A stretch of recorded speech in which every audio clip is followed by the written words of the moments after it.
எல்லோருக்கும் வணக்கம். இன்றைக்கு நாம எனர்ஜெட்டிக் வேர்ல்டு யூடியூப் சேனல்ல பிரம்ம முகூர்த்த வேளையில் எழுந்து பூஜைகள் செய்வது, மந்திர ஜபம் செய்வது, தியான பயிற்சிகளில் ஈடுபடுவது மிகவும் உயர்ந்த விசேஷ பலன்களை தரும் என்று நம்முடைய சாஸ்திரங்களும் சொல்லுது. தினமும் அதிகாலை 4 முதல் 6 மணி வரையிலான பிரம்ம முகூர்த்த வேளையில் எழுந்து குளித்துவிட்டு வீட்டில் விளக்கேற்றி நாம என்ன வேண்டுதல் வைத்தாலும் அது அப்படியே நடக்கும் என்பதும் நம்பிக்கையாகவும் இருக்கு. எல்லோராலும் பிரம்ம முகூர்த்த வேளையில் எழுந்து குளித்துவிட்டு பூஜை செய்வது என்பது இயலாத காரியம். அப்படி பிரம்ம முகூர்த்த வேளையில் எழுந்திருக்க முடியாதவங்க வேறு எந்த மாதிரி வழிபாடு செய்தா பிரம்ம முகூர்த்த வேளையில் எழுந்து வழிபட்ட பலனை முழுமையாக பெறலாம் என்பதை தான் இந்த பதிவில் பார்க்க போறோம். நம்ம எனர்ஜெட்டிக் வேர்ல்டு யூடியூப் சேனல்ல வர பதிவுகள் உங்களுக்கு பிடிச்சிருந்தா லைக் பண்ணுங்க, ஃபேமிலி அண்ட் ஃப்ரெண்ட்ஸோட ஷேர் பண்ணுங்க. மறக்காம நம்ம எனர்ஜெட்டிக் வேர்ல்டு யூடியூப் சேனலை சப்ஸ்கிரைப் பண்ணுங்க. பக்கத்துல இருக்க பெல் சிம்பல் கிளிக் பண்ணிட்டு அதுல ஆளுங்கிற நோட்டிபிகேஷனையும் டச் பண்ணுங்க. அப்பதான் நான் அப்லோட் பண்ற வீடியோஸ் எல்லாம் உடனுக்குடனே உங்களுக்கு கிடைக்கும். வாங்க இப்போ வீடியோக்குள்ள போகலாம்.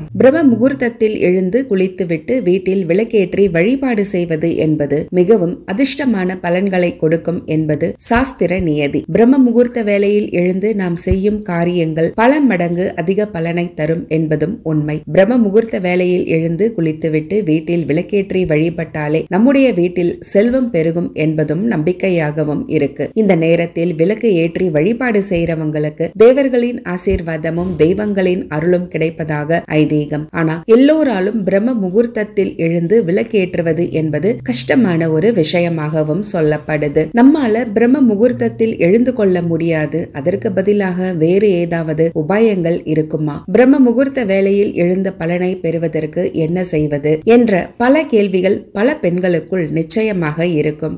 ஏன் இது ஆண்களுக்குள்ளும் இருக்கும். பிரம்ம முகூர்த்த நேரத்திற்கு இணையாக இருப்பது சூரியன் மறையும் நேரமாக இருக்கும் சந்தியா காலம். கிட்டத்தட்ட சந்தியா காலமும் பிரம்ம முகூர்த்தத்திற்கு இணையானதுதான். சந்தியா காலம் என்பது மாலை வேளையில் 3 மணியிலிருந்து 6 மணி வரையில் உள்ள காலம். இதில் இறுதியாக இருக்கும் 1 மணி நேரம் மட்டுமே அதீத விசேஷமானதாக சொல்லப்படுது. பிரம்ம முகூர்த்தத்திற்கு இணையான சந்தியா கால நேரத்தில் தீபம் ஏற்றி வழிபாடு செய்தா நம்முடைய பிரச்சனைகள் தீரும் என்பதும் ஐதீகமாகவும் இருக்கு. மாலையில் தினமும் 5 மணியிலிருந்து 6 மணிக்குள்ளாக தீபம் ஏற்றுவது சாஸ்திர விதி. வெள்ளிக்கிழமைகளில் 6 மணிக்கு மேல்தான் பலர் விளக்கு ஏற்றி வழிபாடு செய்றாங்க. இப்படி செய்வதை விடவும் 6 மணிக்குள்ளாகவே நாம் விளக்கேற்றி வழிபாடு செய்வதும் நல்லது. 5 to 6 மணிக்குள் தினமும் பூஜை அறையில் 3 விளக்குகளை ஏற்றி வைத்து வழிபாடு செய்வது நிச்சயமான ராஜ யோகத்தை கொடுக்கும். சந்தியா கால நேரத்தில் வீட்டில் விளக்கு எரிந்து கொண்டிருந்தாலே எல்லா தெய்வங்களின்